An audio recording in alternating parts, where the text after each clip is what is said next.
Herbert steps inside the 5, first down, touchdown! He got the body, he got the arm. I know he's smart. He's as talented as the most talented guys that are in the league right now. As Herbert, corner of the end zone, touchdown! Guys doing incredible things. The Los Angeles Chargers live in constant heartbreak. There's collapse year after year after year, but with Justin Herbert, maybe that cycle ends. Herbert takes off. He's got it. Touchdown, Chargers. He doesn't fit the city, doesn't fit the mold, and he sure as hell isn't chasing Hollywood's bright lights. But that's the point. The quiet kid from the Northwest might be the one to flip everything in LA, because his story isn't just how it started, it's where it could finally end. So far, nothing's gone to plan, and that's what makes this guy's story worth watching. Herbert's rookie season wasn't supposed to be a trial by fire. He was supposed to sit and learn behind Tyrod Taylor. At least that was the plan, until a team doctor accidentally punctured Tyrod's lung before Week 2's matchup. In a split second, the Chargers' schedule for their rookie first-rounder went out the door with a cortisone shot, and the game plan flipped to watching the rookie take his first NFL snap against the defending Super Bowl champions. Now, to his credit, Herbert didn't blink. He walked into SoFi, lined up against Patrick Mahomes, and lit it up. 311 yards and a touchdown through the air with a second score from his legs. Herbert still has it. Herbert's gonna take it in for the touchdown! Herbert didn't just survive his first start, he dragged the Chiefs into overtime and almost took down the guys who had just hoisted the Lombardi Trophy. Suddenly, the team that had owned the AFC West for half a decade had a problem on its hands. A soft-spoken rookie with a cannon arm who played like he belonged from the first whistle, and Herbert never looked back either. He turned the rest of 2020 into a highlight reel of deep ball strikes, sideline lasers, and impossible pocket escapes. Justin Herbert is the real deal, man. He's firing. The kid who was supposed to ride the bench and learn for a year or two went on to rewrite the record books. 31 passing touchdowns, 36 total scores, 396 completions, 8 300-yard games, and 6 outings with 3 or more touchdowns. He claimed the AP Offensive Rookie of the Year honors and delivered one of the greatest rookie seasons in NFL history. You would not know he was a rookie from just like his quarterback play. For a minute, it looked like the Chargers, who had been wandering the quarterback wilderness since Philip Rivers' departure, finally had their future. All that's left to answer now is, can this former Duck bring relevance back and possibly a ring to a once proud franchise with a history of coming up short in the postseason? Hit that like button and subscribe while we dig in and dissect the quarterback everyone is talking about in 2025. Where the pick us up today? Let's go, man. Let's go. Now, aside from his physical attributes, Justin Herbert has never and will never fit the mold of an NFL superstar, and that's not by accident. Born and raised in Eugene, Oregon, he played college ball in the same stadium he grew up watching as a fan. He wore the green and yellow, walked the same tunnels, and delivered Oregon its biggest win since Marcus Mariota. Herbert wasn't a 5-star golden boy from a powerhouse pipeline. He was a lanky kid from Sheldon High School who slipped past recruiters. The hometown program took a chance on Herbert and elevated one of its own from the neighborhood streets to an Outson Stadium legend. By the time he was done, Big Number 10 had thrown for over 10,000 yards. He had earned a Rose Bowl MVP and left behind the kind of resume that the NFL just couldn't ignore. But Herbert never carried himself like a star. While other college athletes at his level chased attention, Herbert found peace in solitude. He was fishing, studying, and kept his world pretty small. A biology major with a 4.01 GPA. He seriously considered becoming a doctor if football didn't work out. When teammates asked what he did for fun, his answer was blunt: football is fun. And somehow that quiet, fishing-obsessed biology major became the face of the Los Angeles Chargers. He didn't appear to be built for Hollywood, but he was built for football, and he was going to elevate any team that wanted him. On draft night in 2020, when so many prospects turned the event into a fashion show, Herbert wasn't glued to the television sweating out every pick. He was out fishing with his family.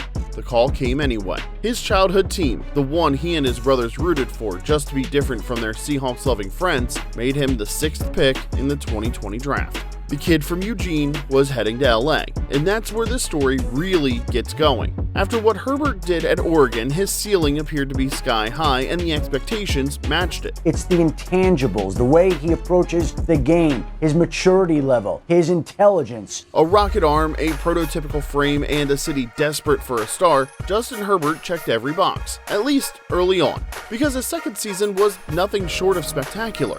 5,000 passing yards, Pro Bowl honors, and stretches of games where he looked like he could go toe-to-toe with anyone in the league. The Chargers had a new face of the franchise, and it felt like all those years of wandering in quarterback purgatory were over. But football has a way of humbling even the brightest beginnings. And from 2021 through 2023, the climb got a hell of a lot steeper. Herbert's numbers started to slide, not in a free fall, but nowhere near his potential. Touchdowns dipped, yards per attempt sagged, and the big wins the Chargers needed slipped away. No matter how many late-game heroics Herbert uncorked, the season always seemed to come down to one-score heartbreakers. If you can't stop the run in this league, it doesn't matter who your quarterback is. Eventually, you aren't going to win because of it. The Chargers made the postseason just once in that stretch, and instead of being a vindication of Herbert's talent and toughness, it became a scar. A wild card meltdown against Jacksonville was more than just a loss. It was the kind of collapse that burns itself into the DNA of a franchise. Herbert had done enough to get them there, but in the end, all anyone remembered was the Chargers blowing a 27-point lead. For a quarterback who started his career with such promise, the narrative started to turn. Critics whispered about stat padding. Doubters even questioned whether his calm demeanor translated into the killer instinct that was needed in January. Hell, even his fans who believed in his talent couldn't ignore the results. Herbert wasn't just battling defenses, he was battling perception.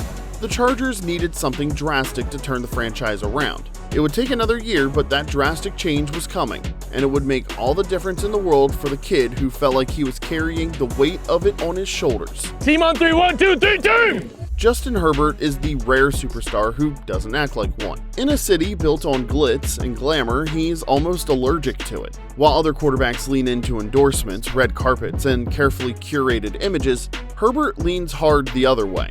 He let the team's strength coach cut his hair in the weight room because he didn't really want to pay for a haircut. He said that Whole Foods is too expensive, even while cashing NFL checks with more zeros than most people will ever see. He once wore red contact lenses to dinner just so he wouldn't be recognized, and even then, no one paid him much attention. Ask him what he does for fun in Los Angeles, and he'll give you the same answer he did his fellow Ducks back in Oregon.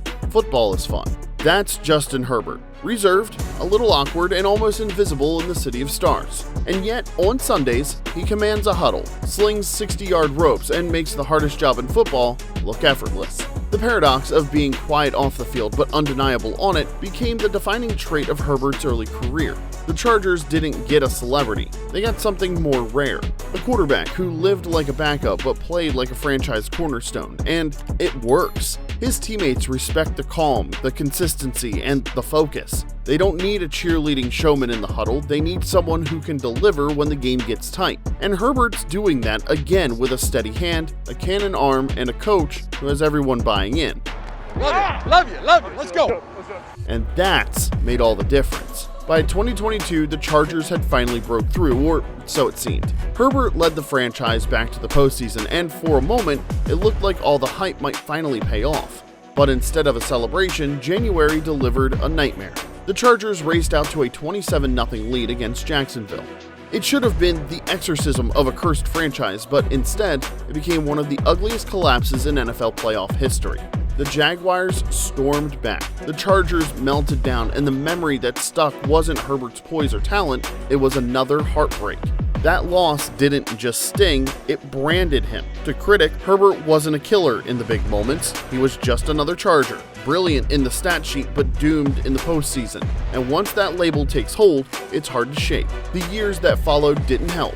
2023 was derailed by injuries, cutting short his season and robbing the Chargers of any momentum. 2024 was better. Herbert bounced back with over 3,800 passing yards, kept the turnovers down, and finished in the top 10 of MVP voting. I think he's probably the most talented quarterback in the league. I rank him in the top 5. But even then, the Chargers hit their ceiling early before being undone by the same problems that haunted them for years. Protection issues, defensive lapses, and an inability to close out big games. For Herbert, it was the cruelest kind of paradox. He He was doing almost everything right. He was delivering throws that only a handful of humans on the planet could make.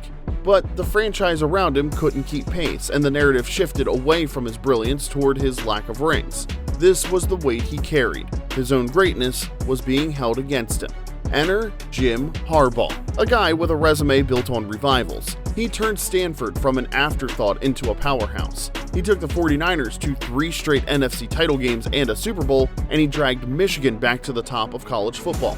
Everywhere Harbaugh went, he left programs tougher, sharper, more disciplined, and more dangerous. Now he's in year 2 in LA and paired with the most talented quarterback he's coached since Andrew Luck. And for the first time since Herbert set the league on fire as a rookie, it feels like the Chargers have more than just talent. They have direction, and they have a winning culture founded on accountability and physicality. Those 2 elements that had been missing from the Chargers' DNA are the 2 things Harbaugh has preached since arriving. And for Justin Herbert, it was a lifeline. If we're being honest about this whole situation, Harbaugh is the best thing to happen to Justin Herbert. A coach who wasn't trying to fit him into a scheme, but built a team around his ridiculous talent. Because this was never about fixing Justin Herbert. He didn't need it. It was about fixing everything else, protecting the foundation and giving him weapons to work with.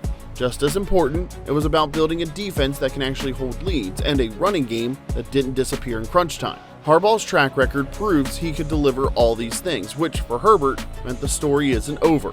It's just beginning. The kid from Eugene who conquered his first start, broke rookie records, and fought through years of close calls and collapses, now has a partner built for the same mission, to elevate the Chargers above their reputation and back into relevance. My guy!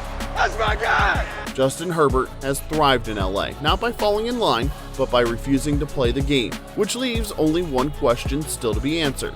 Can he bring a ring to a franchise haunted by its own history? With Jim Harbaugh, that answer finally feels within reach. All we can do now is wait and see how it all plays out. In the meantime, give us your take on the Herbert debate in the comments section below, and be sure to like, subscribe, and hit the bell to stay up to date on all the latest NFL deep dives and redemption stories.